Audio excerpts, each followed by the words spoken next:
বরফের মতো জমে যায় অন্য কিছু, নরক নয়তো দুর্বল শব্দ।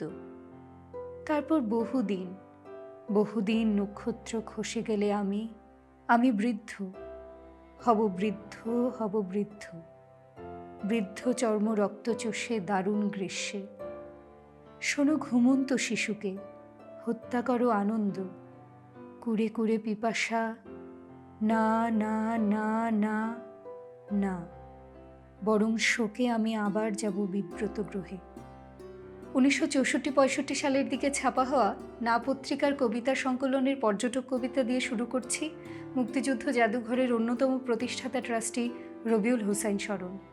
রবিউল হোসাইন যখন প্রকৌশল বিশ্ববিদ্যালয়ের স্থাপত্যবিদ্যার ছাত্র, তখন সমমনা বন্ধুদের নিয়ে প্রকাশ করেছিলেন এই লিটল ম্যাগ না।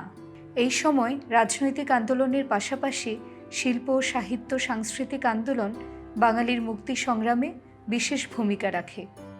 যা কিছু পুরনো, সাবেকি, প্রচলিত কিংবা যে বাধা ধরা পথ সামনে মেলা, সব কিছুর প্রবল অস্বীকৃতি ঘটে এখানে। আমরা জানি আমরা কি, আমরা জানি আমরা কোথায়, আমরা জানি আমরা কখন, আমরা জানি না আমরা কেন। ব্রিটিশ ঔপনিবেশিক শাসনামল পেরিয়ে 60-এর দশকের এই সময়টিতে রবিউল ও তার বন্ধুরা জানেন বাঙালির আত্মপরিচয়, ভৌগোলিক অবস্থান ও সময়কাল। কিন্তু তারা জানে না বাঙালি কেনই অদ্ভুত পাকিস্তান রাষ্ট্রে। আর এভাবেই পত্রিকাটির প্রথম কিস্তিতে প্রকাশ পায় না শিল্প সাহিত্য গোষ্ঠীর রাজনৈতিক অবস্থান। মুক্তিযুদ্ধ চলাকালে তিনি দেশে অবস্থান করে মুক্তিযুদ্ধের পক্ষে গুরুত্বপূর্ণ দায়িত্ব পালন করেছেন। বিশেষ করে 25 মার্চ 1971 নারকীয় গণহত্যা শুরুর পর তিনি শহীদের তথ্য সংগ্রহ করেছেন, মুক্তিযুদ্ধের স্মৃতি ধরে রেখেছেন কবিতায়। 1972 সালে 21শে ফেব্রুয়ারি প্রকাশিত অ আ ক খ এবং অন্যান্য কবিতায় তিনি লিখেছেন, বাতাসে যেখানে অবিচল ইতিহাসের সাদা পাতা ও ব্যথায় কুকড়ে নীল হয়ে যায়, এই কথা জেনে এদেশের গত বর্ষায় শুধু রক্তের বৃষ্টি হয়েছিল। মায়ের ধর্ষিত জনির রক্তে ভাইয়ের চোখের গর্ত ভরে গিয়েছিল।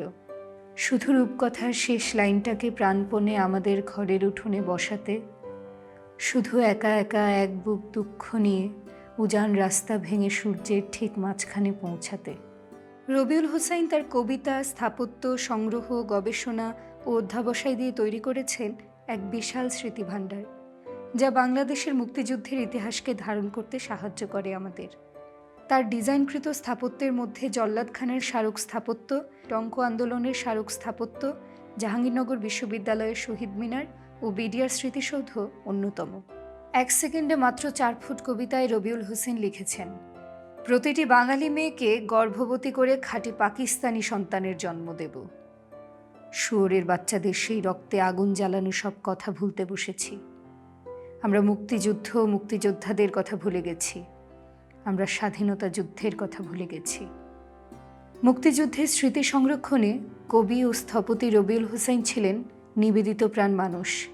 তিনি শুধু কবিতা বা স্থাপত্যেই নন, মুক্তিযুদ্ধের দলিল, ইতিহাস, স্মৃতি, মূল্যবোধ সংরক্ষণে আজীবন কাজ করে গেছেন।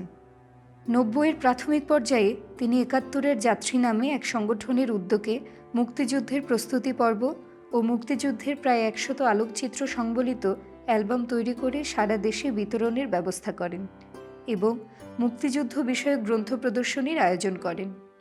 এই কাজে তার সঙ্গী ছিলেন মুক্তিযুদ্ধ জাদুঘরের আরেক প্রতিষ্ঠাতা ট্রাস্টি আক্কু চৌধুরী। তাদের দুজনের তাগাদা থেকে 1995 সালের শুরুর দিকে মুক্তিযুদ্ধ জাদুঘরের প্রতিষ্ঠাতা ট্রাস্টিদের প্রথম সভা অনুষ্ঠিত হয়।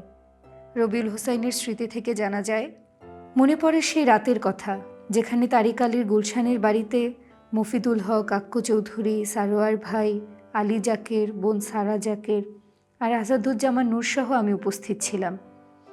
একটা মুক্তিযুদ্ধ জাদুঘর করার কথা উত্থাপন করতেই বিদ্যুৎ স্পৃষ্টের মতো আমরা সহসা সবাই উত্তেজনায় শিহরিত হয়ে উঠলাম। কে দেবে জায়গা? কোথায় পাওয়া যাবে অর্থকড়ি? কেমন করে সংগৃহীত হবে মুক্তিযুদ্ধের সময় ব্যবহৃত মুক্তিযোদ্ধাদের দ্রব্য সামগ্রী? এর পরবর্তী সময়ের কয়েক মাস আমরা শুধু দেশের এ প্রান্ত থেকে ও প্রান্ত সবাই ছুটে বেরিয়েছি। রবিউল হোসাইন তার সাহিত্য, স্থাপত্য চর্চায় এবং সাংগঠনিক দক্ষতা দিয়ে কাজ করেছেন ইতিহাসের একজন একনিষ্ঠ সেবক হিসেবে। এই জন্য মুক্তিযুদ্ধের স্মৃতি সংরক্ষণে তার ভূমিকা চিরস্মরণীয় হয়ে থাকবে। মুক্তিযুদ্ধ জাদুঘরের অন্যতম প্রতিষ্ঠাতা ট্রাস্টি কবি ও স্থপতি রবিউল হোসাইনকে তার প্রয়াণ দিবসে আমরা স্মরণ করছি অপার শ্রদ্ধা ও ভালোবাসায়। এই জাদুঘরের মধ্যে প্রতিটা ইট, প্রতিটা সিমেন্টের কণার মধ্যে এদেশের মানুষের ভালোবাসা, স্বপ্ন লুকানো আছে। সেই জন্য এদেশের মানুষ, প্রত্যেকটি মানুষ যে সুন্দর এবং তারা মনে প্রাণে এদেশের মা মাটি মানুষকে ভালোবাসে, তারই জ্বলন্ত উদাহরণ হলো এই মুক্তিযুদ্ধ জাদুঘর।